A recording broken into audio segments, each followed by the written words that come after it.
अछूत नहीं आएगा, जो आएगा बिना मौत मारा जाएगा।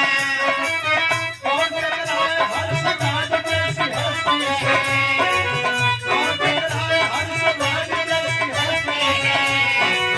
आना एक बच्चा भी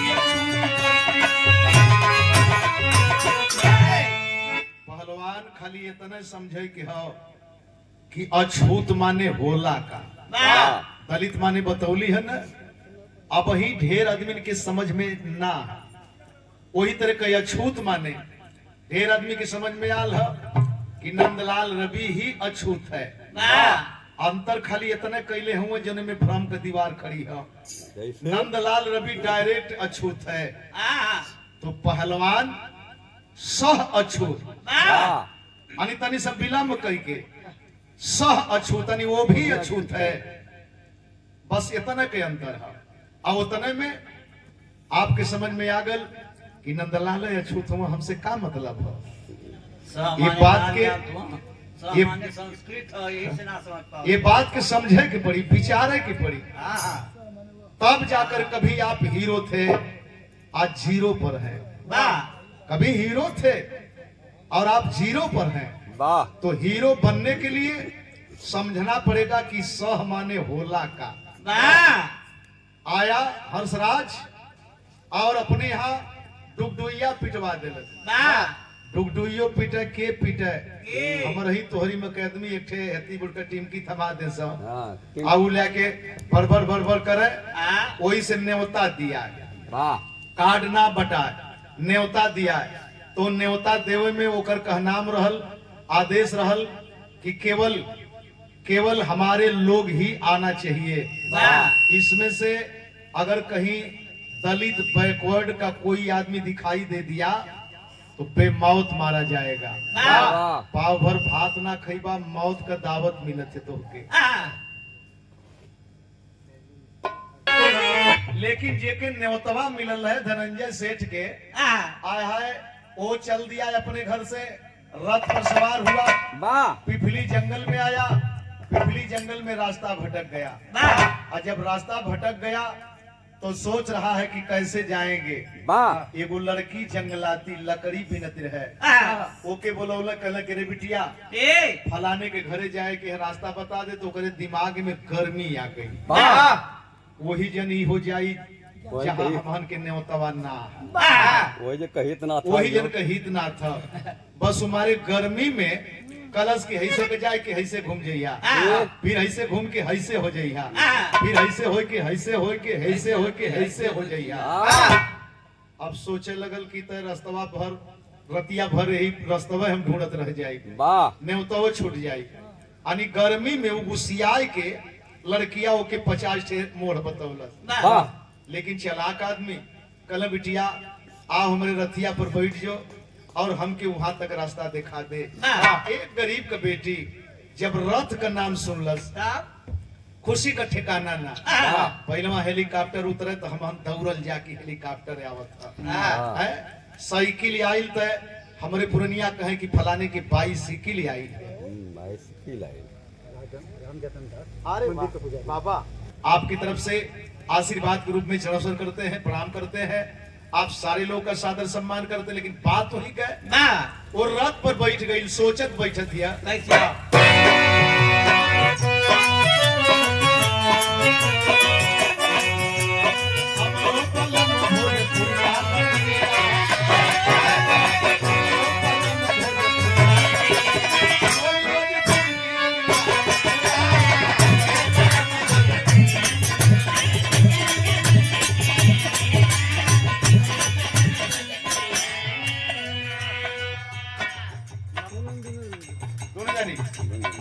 तो हम हो के थमौले होता तब वो दिया गया। हमारी पर नाराज ना हो गई ना। नहीं अच्छी बात है, कलाकार का सम्मान ये शिष्टाचार। हमरो पलंग भोजपुरिया रोज रोज फूल की आवेला, मनवा में सोचे हमरो फूलन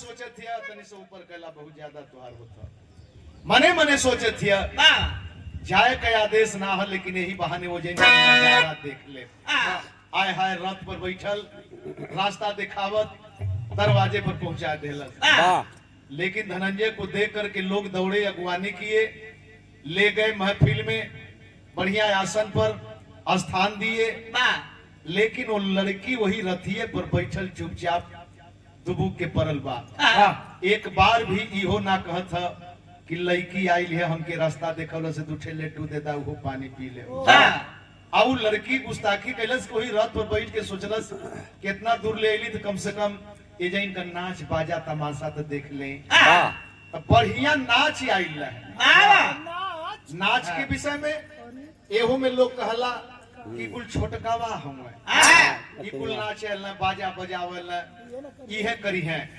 आय है लेकिन नाच तो सतयुग त्रेता द्वापर से उनकर जे के कहला देवराज इंद्र देवतन का राजा इंद्र महाराज के थिएटर चले थिएटर का मतलब कि उन्हीं के गिरोह में मेनका तिलोत्तमा उर्वशी मांडवी लालिमा कालिमा ई कुल नाचे वाली परी रहे उड़े ई देवतन का राजा हुए आ इनके पहले थिएटर चले आ बदनामी होले कि कुल छोटका हुए ई कुल नाचे न गावे न बाजा बजावे न पढ़ते लिखते ना ये कुल करे न तो वो लड़की चुपचाप पड़ल है मंच सजल है नाच शुरू है आ जब नाच शुरू हो तर्ज लग गल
नाचे वाली नर्तकी आई है छुड़ी 72 पेज डीजल गाड़ी पंपिंग से अब तक बोला था एक 47 जाती है ऑर्केस्ट्रा में एक 56 है ग्रेनेड बम है जरनेट है आय हाय एक से एक यावत थी जवन यावत तवन 20 मनावे अरे नित्य वही साथ नहीं हुई है कैसे सुधर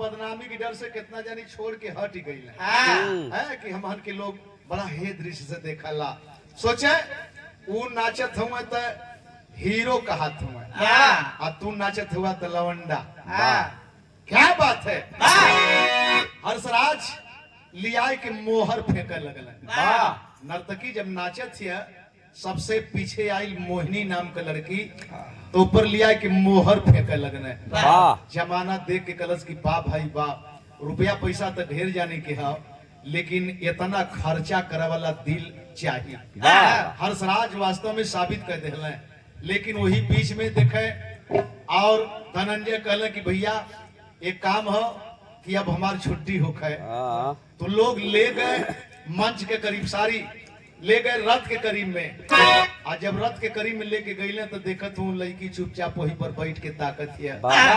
अब धनंजय पूछ पड़ा, बेटी तू गई नहीं? अब ही भी ना कहत है।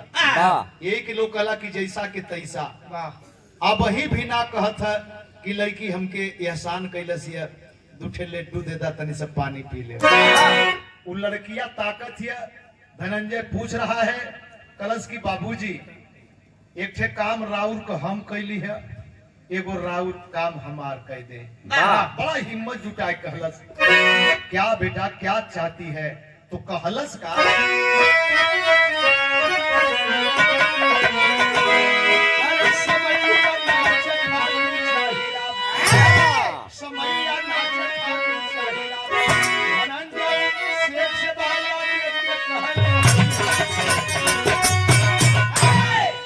बाबूजी यही मंचवा पर 5 मिनट बदे हमके मौका दिया दे, नाचे बदे। नाचना जानती हो बेटा? नाचती हो कर उसकी 5 मिनट खाली मौका दिया दे। फटा पुराना लिबास, महिला कुचैला कपड़ा, लगत है कि कई दिन का नहले हो। और लड़की वो मंच पर जाए का तमन्ना जाहिर कर देहलस कि ये सुपारस सेठ धनंजय हंसराज तब मान गए। चढ़ी मंच पर वह बाला सब दर्शकों के ध्यान गए। नृत्य कला में सारी लड़की, नृत्य कला में सारी लड़की उस लड़की से हार गई। गूंज उठी ताली, भीड़ में बाला पानी मार गई।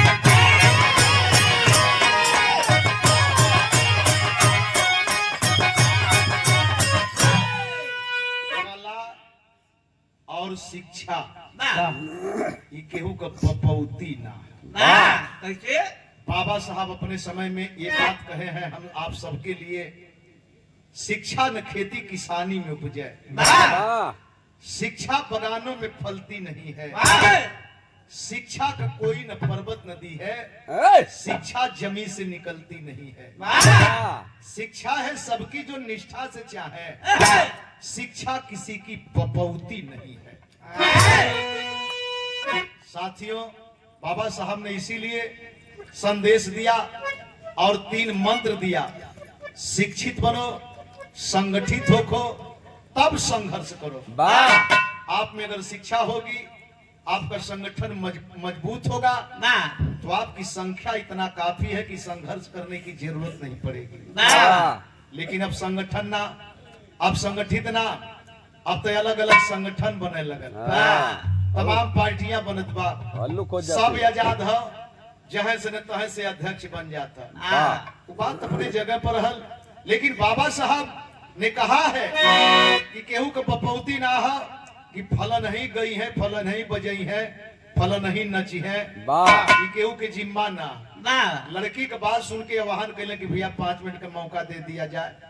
आदेश भयल, और जब मंच पर हो गई बिना घुघरू पायल के, बिना घुघरू पायल के, आ जब यही तरह के एरिया कैलस तो लगल कि ओकरे शरीरिया भर घुघरुए घुघरू हो। नचवा वाला अभाक होके ताके लगल, रे मर्दवा कोनो बाजा ओजा में ना नहीं रहेले, ई कोनो बाजा ओजा में रहेले त अपने मंडली में रखे लायक लड़की है। आ जनता के समझ में आ गई कि नचवा वाला बड़ा महीन होला, एक आठे नमूना बचाए के रखले रहेला। देखा हो बिना तेल पाउडर के, बिना तेल पाउडर के मल्ल सबके फेल कर देला। जौने समय वाहवाही मचल, रुपया पैसा दिनार मोहर फेंकाए लगल, लेकिन जब नाच बंद भइल तो सारी जनता के नजर बा भाई बा, सबसे 20 मना गई भाई, सबसे 20 मना गई, बिना तेल पाउडर के, बिना घुंघरू पायल के। लेकिन हंसराज करीम में आया, मंच के पास में आया, बोला बेटी अरे तू कहाँ की रहने वाली है रे, तू कहाँ की रहने वाली है, पहले अपनी पहचान बता। तू तो मेरे अंधकार महफिल में प्रकाशमय कर दी।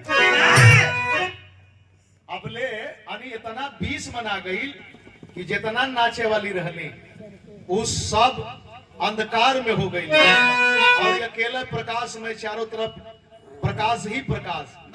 यही कह रहा है, बता बिटिया तो अपनी पहचान बता। अरे जरूरत पड़ेगी तो पहले तुमको आमंत्रित करूंगा रे, पहले तुझको बुलाऊंगा और छोड़ दे इस इनाम को। मुंह मांगा इनाम दूंगा बेटा, मुंह मांगा इनाम दूंगा। क्या चाहिए मांग ले मुझसे। खुशी के आंसू बहे लगे, जहां आवे के आदेश ना उज्जैन बाहर प्रभु। ये तना बड़हर सम्मान, ये तनी इज्जत मिलल। खुशी के आंसू अपने ओढ़नी से पोछत हिया। आय अपन परिचय बताओ थे, संकेत हो यही समय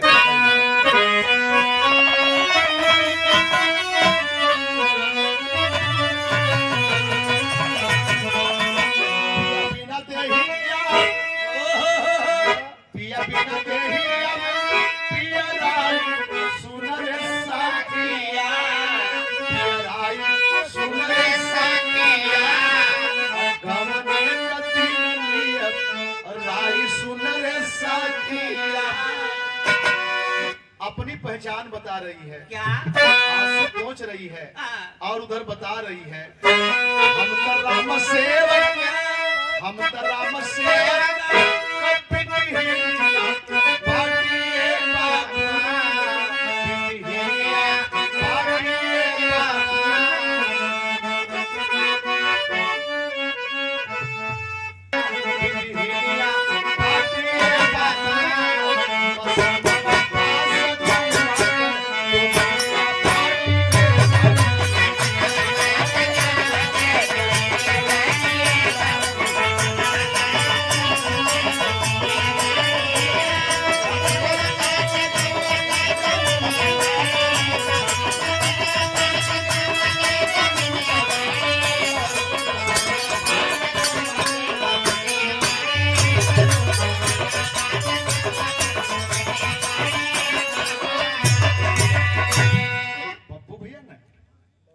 बबलू भैया कि मसान के पास जो बस्ती है बाबूजी, हम तो रामदास राम सेवक डोम का बेटी है। आय है इतना ना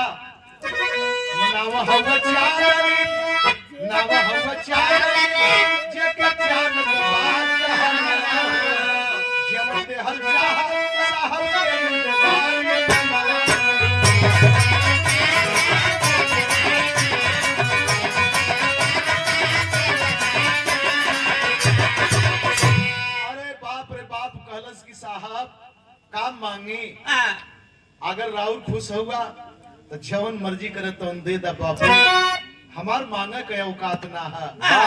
आए जबले जानकारी ना रहल कि डोम है अछूत है, तबले बहबाही रहल प्रकाशमय रहल। आ जब पता चल गल कि डोम बिरादरी का है तो कुल बल बबे ओकर फ्यूज हो गए। आप सोचे यहाँ पर आदमी आदमी से प्यार नहीं करता, मानव मानव से प्यार नहीं करता। अगर मानव मानव से प्यार करता तो वो आदमी है ना, इंसान है ना। तो जात की पूजा है, कर्म की पूजा नहीं। अगर आप फलाने जात में हुआ तो हमार हुआ, फलाने जात में हुआ तो हमार हुआ। पूजा पाठ में हर जगह तुम्हारा अधिकार है। आय हाय हाय हाय, शरीर में आग लग गई है, और जब आग लग गई तो संकेत लगा।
को कैसे इसकी हिम्मत बढ़ गई।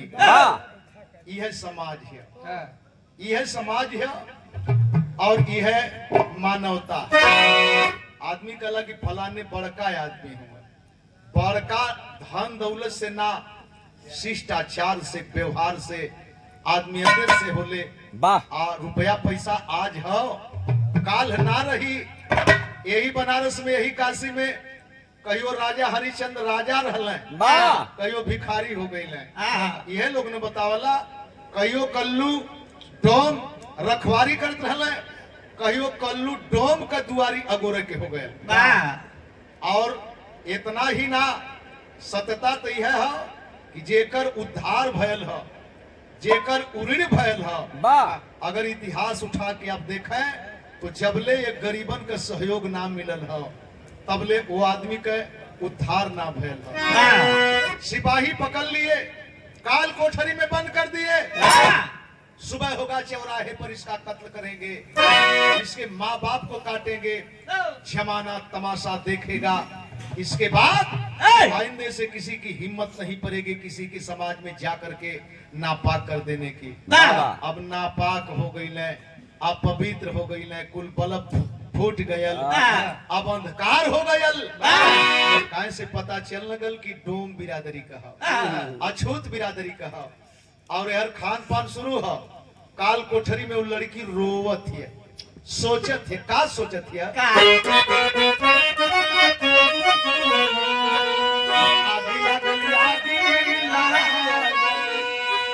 अरे कोरी की सम्मतिया देहला विधाता कहे अछूत घर जाना, कोई देवता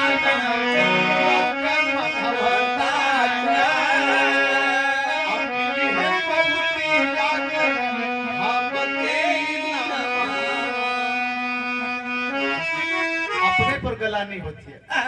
बा प्रभु बा, सब कला के सम्मान पावला, इनाम पावला।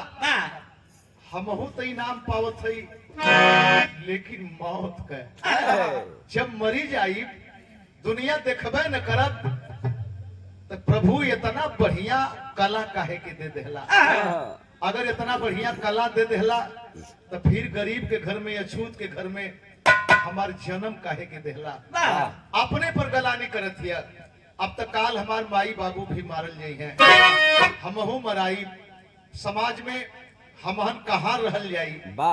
एकाएक दिमाग में सोचत है, रोवत है, सोचत है, रोवत है। एकाएक हौसला बढ़ल, देखे दिलेरी बढ़ल के रे हमुए के मारा वाला, के हुए मारा वाला। इनकर न खाना खैली न पानी पियली, इनके महफिल में इनके मेहमान के लिया के पहुंचा देली और जाके अपन शारीरिक योगदान कर देली।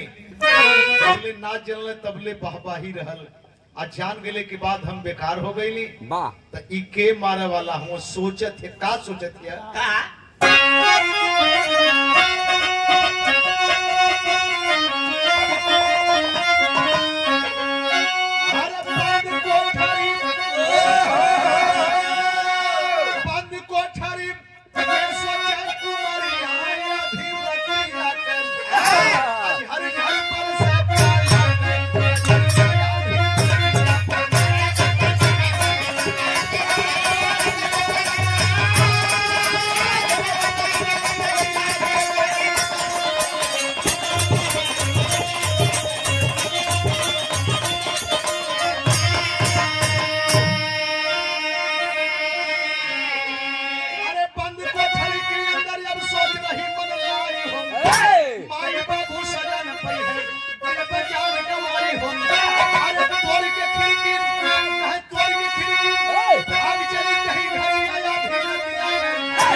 खिड़किया अजमौलस टूटे लायक क्या और तोड़ के कूद गई नीचे, जमीन पर कूद गई।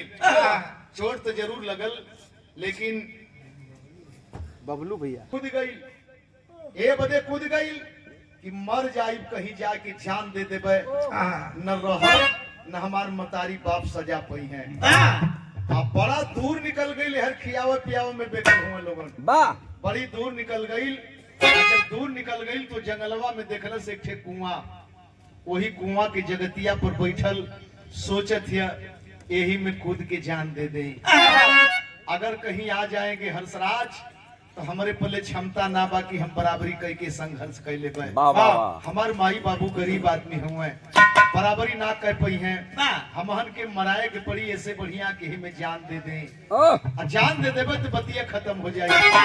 और तब तक उसी बीच में तथागत महामानव भगवान बुद्ध रथ पर सवार रास्ता पकड़ के जा रहे हैं। हाय हाय हाय हाय हाय देखें, नजर पड़ गई लो लड़की पर।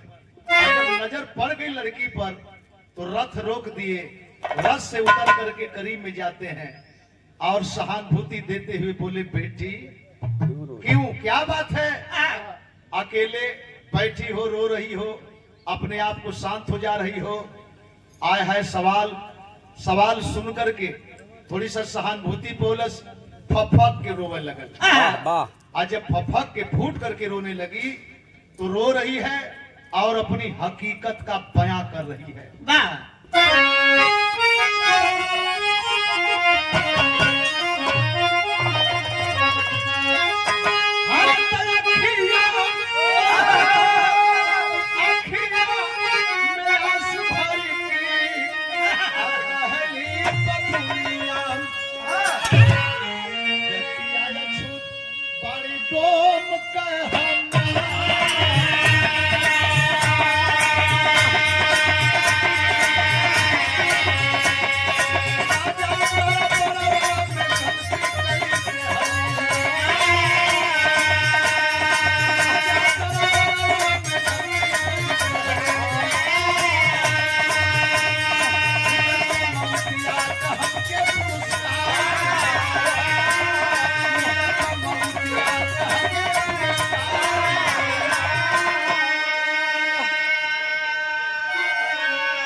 स्वामी, बहुत बड़ी गलती हमसे हो गई।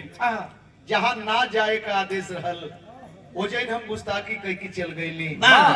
आए है बहुत बड़ी भूल हो गई। और नाच दहली, कला का इनाम सब पैसा कौड़ी पावेला, धन दौलत पावेला, और कला का इनाम हम मौत का सजा बोले।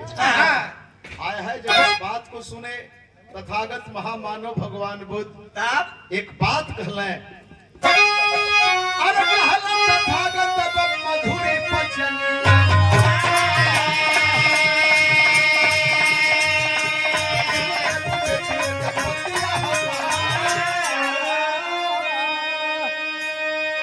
सिपाही जी, मौत का सजा हो का हो ऐसे हमसे मतलब ना बा, लेकिन एक काम कह दे, हम ऐसे मतलब ना रखत है ना, हम करे विषय में जानल चाहत है त का कैले ही ना कैले ही के तोरे समय का करे वाला बा, ऐसे हमसे मतलब ना बा, लेकिन एक काम हमार कह दे बेटा। अरे एक लोटा पानी पियावा बेटी हम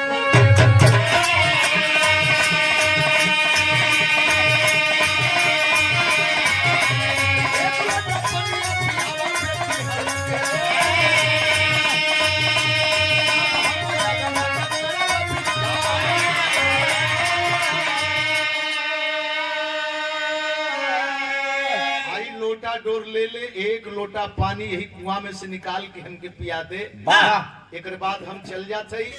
अब तक का है ना है ऐसे हमसे मतलब ना है।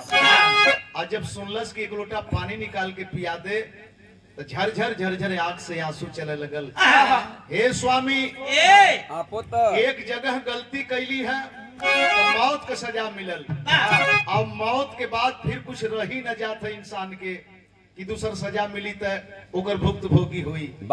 आप भी तो कोनो बड़े मनई लगत हुआ, कैसे आपके पानी पियाई, हम अछूत है बाबू, हम जात का डोमिन है बाबू, काला के रहता डोमिन है कि का है ऐसे हमसे मतलब ना बा। अरे जब बोले ना पानी आप पिलाइबू बेटी हमर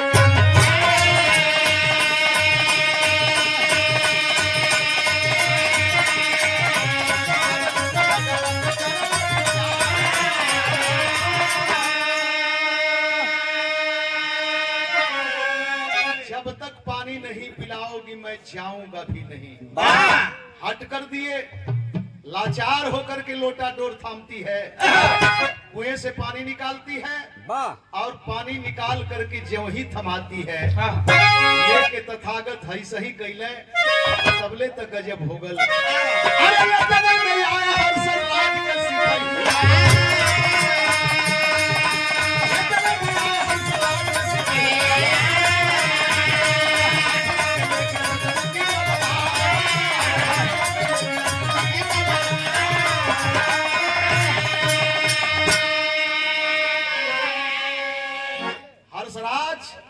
अब तक चारों तरफ खोजवावल जाती है।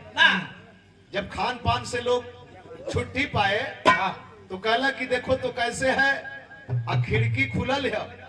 अब तक घबराहट बढ़ गई, घबराहट बढ़ गई।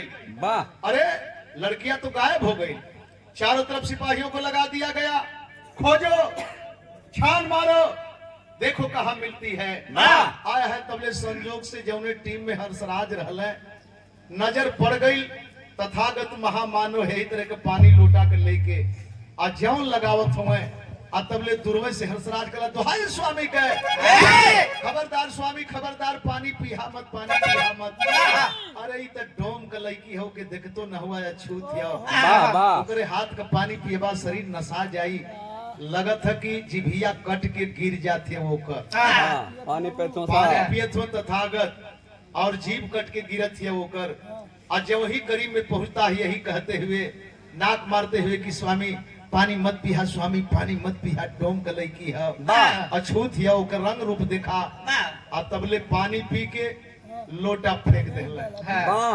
हंसराज गिनगिनात है अपने मन के। तथागत महामानव हंसत हुए। एक बात कहले हंसराज कहले का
मद में पागल हो गया, अहंकार में गोता लगा रहा है।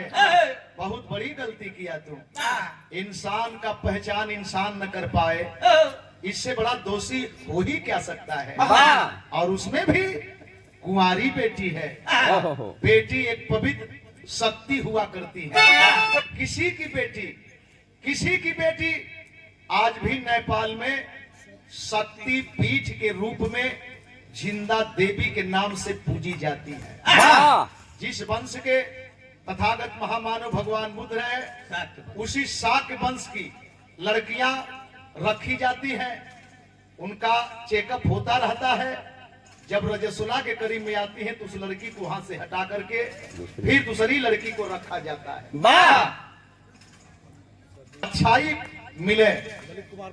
ललित कुमार भारती बौद्ध महासभा संघ के आप अध्यक्ष महोदय, और ये 50 रुपए का पुरस्कार तो मानना पड़ेगा। अरे बाबा साहब रह गए होते कुछ दिन, इतना दिन अगर कुछ दिन और रह गए होते तो शायद आज जैसे आपने अंबेडकर मय देखा है 14 अप्रैल के पहले ही से शुरू हो गए और चारों तरफ देश में अम्बेडकर मैं हो गया। वाह जे के ना बोले के वो बाबा साहब को फोटो रख के पहचान कर लेलस कि बाबा साहब न रहे होते तो ये देश नहीं रहा होता। और जब देश नहीं रहा होता तो हमारी शासन सत्ता कैसे रहती, कैसे हम हुक्मरान रहते। सबके समझ में आ गया है कि बाबा साहब क्या चीज है। नहीं तो मूर्ति लगावल जाए तो लोग कहे कि ले जाए के घूरे पर टांग देना बाबा साहब के। लेकिन आज हमारे लोगों आपकी कितना तारीफ की जाए कि आपने घूर के जगह पर रख करके आज उस जगह पर बाबा साहब का भव्य मूर्ति और मंदिर बनाने का काम किया है। और इसीलिए ये पहचान बनी है कि बाबा साहब अम्बेडकर अगर न होते तो जमाना न होता, जमाना न होता। आय हाय इतने ना एक बात कहले तथागत महामानव भगवान बुद्ध कहे हंसराज तू गलती किया है, अहंकार में डूब करके तू गलती किया है और जा आज से तुम्हारी उल्टी गिनती शुरू है। और वही पहचान हुआ क्या, अरे बन के भिखारी, बन के भिखारी हंसराज मांगे भिक्षा, अब बन के बिछोरी चादनी देली घुम घुम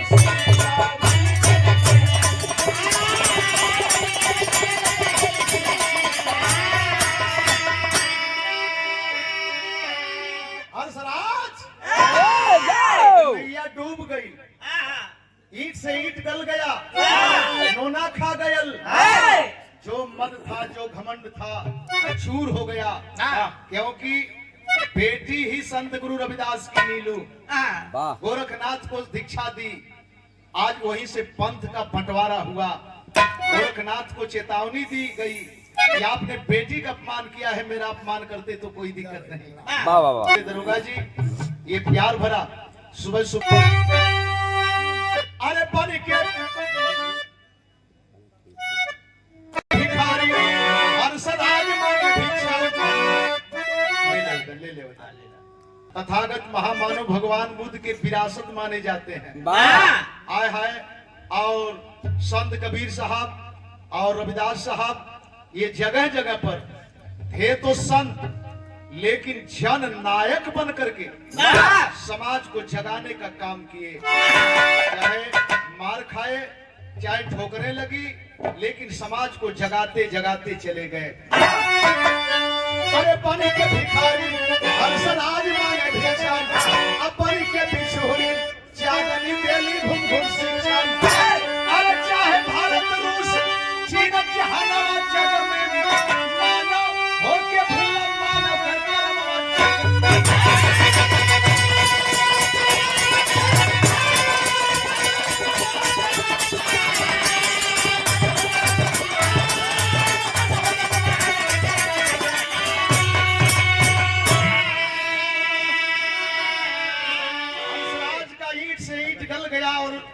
ये चांदनी बिटिया बिछुड़ी बन करके हिंदुस्तान ही नहीं भारत ही नहीं चीन में, अमेरिका में, जापान में, रूस में घूम घूम करके बौद्ध धर्म का प्रचारक बनी। आज उसकी चर्चा अमिट हो गई, उसी के साथ साथ हर्षराज का सब कुछ मिट गया।